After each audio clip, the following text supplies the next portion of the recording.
The owner of Rollin Roots food truck that burned down in 2021 has been sentenced for starting that fire. He also defrauded an insurance company and San Diegans out of more than $300,000.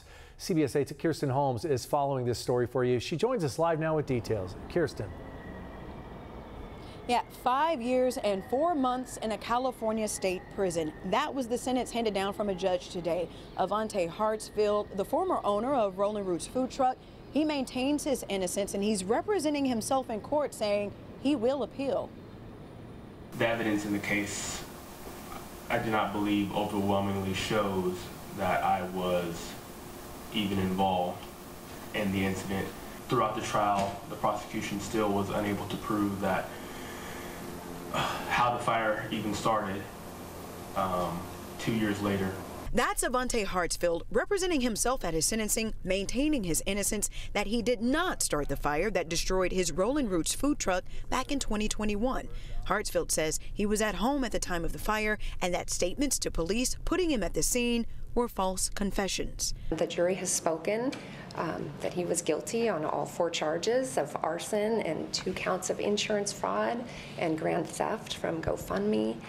The judge has sentenced him today to state prison for those actions. Deputy District Attorney Judy Tashner says Hartsfield lied to police, insurance company, and San Diegans when he raised more than $100,000 in donations because he was found guilty of arson, insurance fraud, and grand theft for setting fire to his food truck and claiming he was the victim of a hate crime. The defendant preyed on the San Diego community, on the trust and on the good-natured spirit, on the good hearts that our community has. As for Hartsfield maintaining his innocence, he's just not taking any responsibility for any of his actions in this case. Next in the case, a restitution hearing where the court will figure out how much Hartsfield has to pay back from donations, including the $20,000 donation he got from the Siquan Band of the Kumeyaay Nation.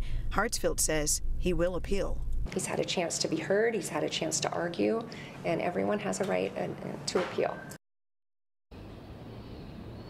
GoFundMe, a representative from GoFundMe, testified in this trial, and they are seeking $25,000 in restitution. That doesn't include the $20,000 that came from Siquan. We reached out to GoFundMe for comment on this story. So far, we haven't heard back, but that restitution hearing is scheduled for Monday, April 22nd at 1:30.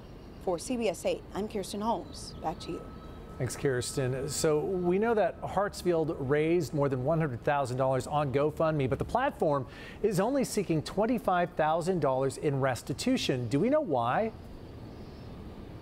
Okay, so we don't have the answer to that question. We reached out to GoFundMe for comment on this story and to get some clarification on that, but so far we haven't heard back. But on their website, GoFundMe says that they have a donor protection guarantee that says full refunds are guaranteed in the rare case that something isn't right. We'll keep you posted on the story as it develops. Carlo? Something definitely wasn't right there. Kirsten Holmes reporting for us. Thanks, Kirsten.